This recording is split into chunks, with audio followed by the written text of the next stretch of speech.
Hello.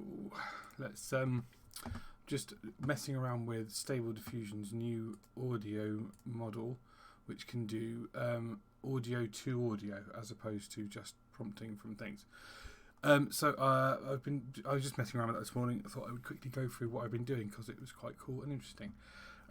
Basically, what they've got now is Stable Audio has existed for a long time. I used it for the Mechanical Child quite a lot, and previously you'd type in, give me some weird sounds of like a frog chorus singing, and they would give you something that was vaguely like a frog chorus singing. What they've done is they've released their new model, which is more expensive and irritating, and I'm nearly run out of credits already, but doesn't let you do what's called audio to audio, which is basically it is the Quincy Jones to the Michael Jackson in use. So if you just kind of hum and make sounds into your microphone and then upload it to Stable Audio, it will then tell it what you want it to be. It will make the things you want. So I've been doing that, so I'm going to show you some of that. So first of all, this is what I tried. The first thing I tried is I sang this into the microphone,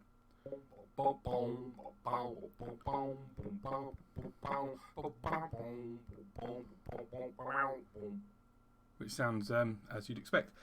But then I said, can you turn that, mate, into a clean, funky bass guitar track reminiscent of 80s soul, please? And it was like, yeah, right.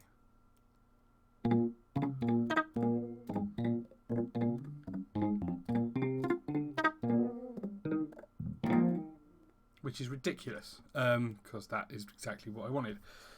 So then I thought, well, great. Let's do a drum beat as well to go along with that, and I just did some very bad beatboxing. Didn't get into the groove. This isn't what I wanted. And I thought, no, just be more straightforward. Here we go.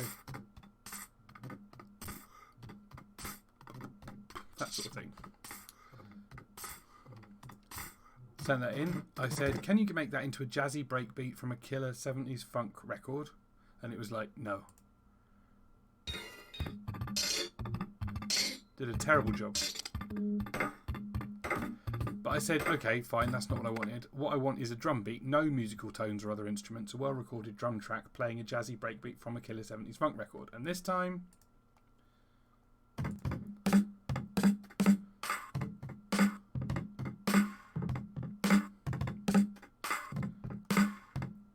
Now that is much more the sort of thing you can use. So I downloaded those samples, took them over into Ableton, and then I got the drum beat, and I put it into a thing like that. And obviously I don't want all of it, and I want it to be in time, so I started warping the beats a little bit.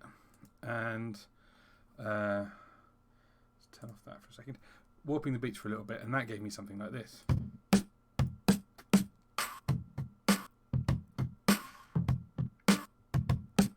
of reverb.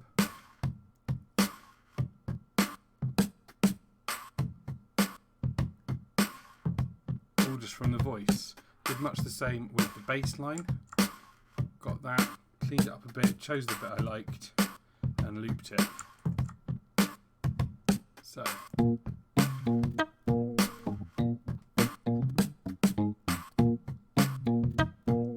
And that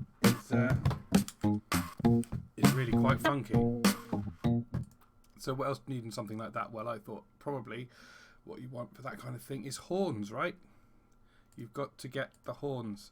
So went back to Stable Audio, and I'm on the free thing still, so I'm only getting like a few goes at this, so it's kind of irritating. I thought horns, what would horns sound like? This sort of thing.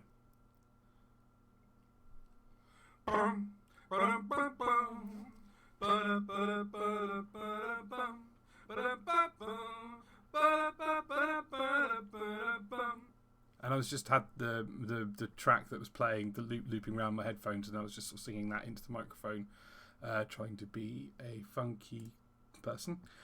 And I said, please turn that into a horn section, blowing staccato funky chords with a swinging New Orleans feel.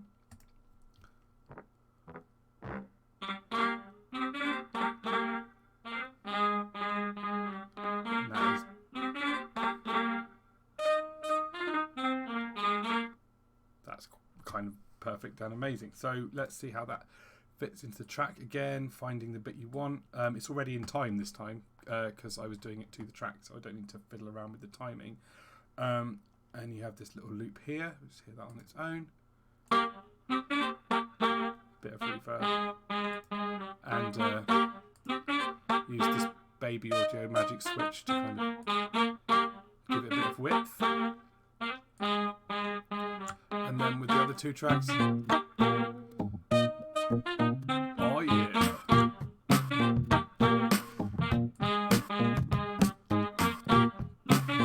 That was quite good. I felt like it needed being brought together a bit, and there's really no reason to use AI to do like hi-hats. So I just put some hi-hats on this track over here.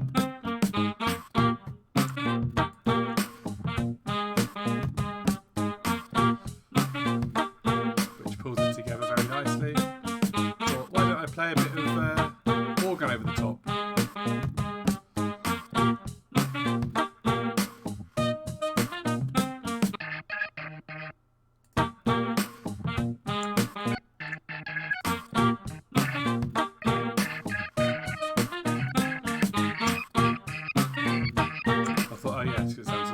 Let's not have that.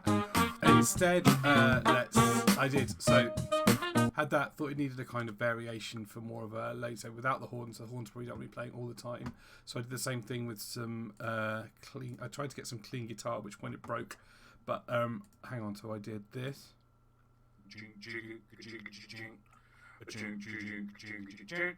And to be honest, I didn't do a very good job. But I said clean rhythm guitar track recorded. Yeah, a clean Rickenbacker. I did that. It waited half an hour and then told me that it didn't work. So I tried it again. This time, still not ideal to be honest, but we'll see.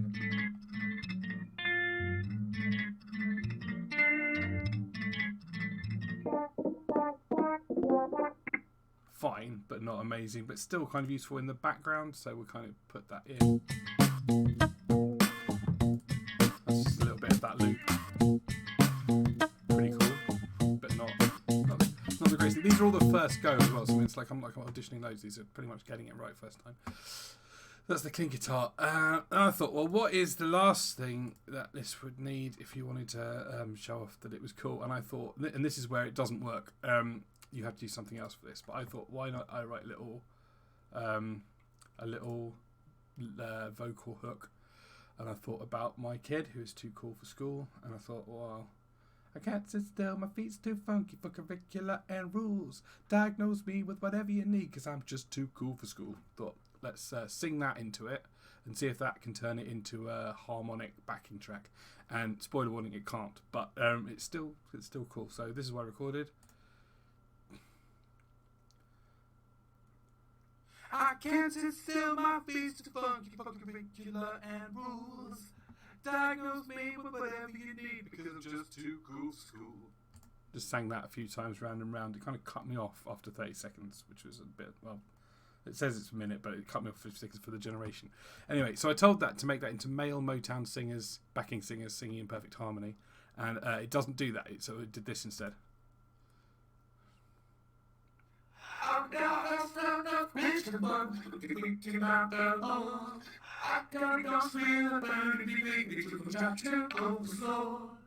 because what this is, it turns out, is in no way a timbre transfer model. So what it does not do is take the consonants and replace the tonal information to make it into a different thing. What it does is take the, I guess the tuning is right and the timing is right, but it has no idea what words are. This model does not know about language, so it just turned it into some sort of gibberish. But what the fuck, doesn't matter. We take that over to here anyway, and I thought, well, let's put that in, see what it does all the same. So just loop this, found the timing. And then I took another version, the same thing copied over, but then I warped it and fucked it around a bit. What I did is I put the I warped the information and then gave it a kind of groove so that it's slightly out of time with the other one, so that when they double they sound like two different recordings of the same thing, even though they are obviously not. So that makes more like this.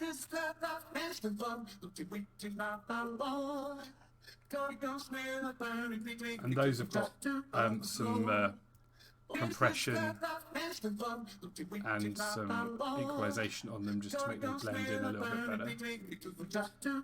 And the question is, will they sound cool? I think they pretty will, but let's see. So if we unmute, unsolo those, yeah. So as it's gibberish, but like, does it work in the track? And I think it does.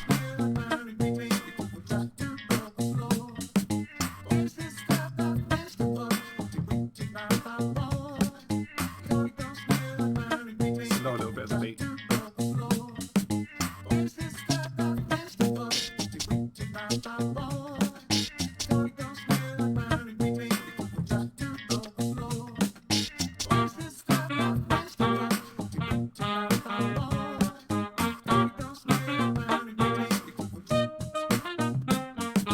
So you probably don't want that at the same time as the other one. You probably want those separately. So this is kind of the default. So yeah, so you have basic rhythm. Yeah.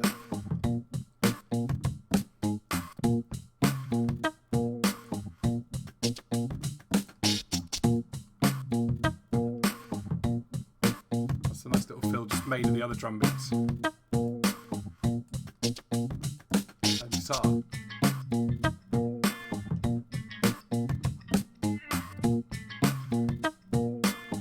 Bring in the fellas.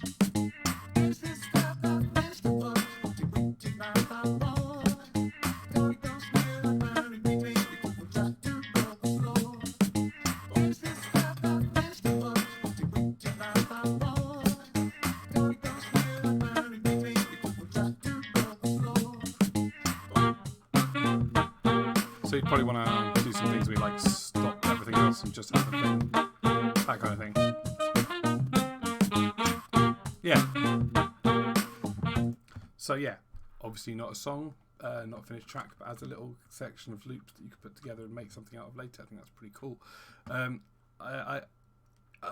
wanted to record the video just because, in terms of like workflow, this is obviously very. There were several occasions where it just broke, and you had to wait half an hour for it to sort itself out. And it's slow at the moment. But in terms of like the future, what I'm saying about Quincy Jones and Michael Jackson, if you ever listened to Michael Jackson's original demos, he couldn't play a note, right? He was on an instrument, but he'd be like doon doon doon doon doon doon, and then he'd multi-track himself going doon doon doon doon, all the different bits of the track, and then he'd give it to Quincy Jones, who would then give it to musicians, and they'd play it. So you know, he was very much writing, but just with his voice. And this basically makes that possible. And when this is in a sleeker, better synthesis, it's a new dawn for synthesis. As I said when I was doing the stuff about the Mechanical Child, like there is this much more organic quality to the sounds you get when you use AI, because it's trying to replicate analog recordings rather than synths and stuff. But just as a way of like, yeah, just being able to control stuff with voice and thinking, it's a much more musical way of working. And you know, while you listen to all the people with their I've done a letter about how I don't like AI competing with me, the sheer possibilities for someone who is an actual artist rather than the artists in quotation marks, who are taking the time to pull the scaly cock from their throats and complain about this stuff. It's so interesting and exciting, and this is a great new development. And yeah, so I thought I'd share it with you. Rock and roll. Yeah.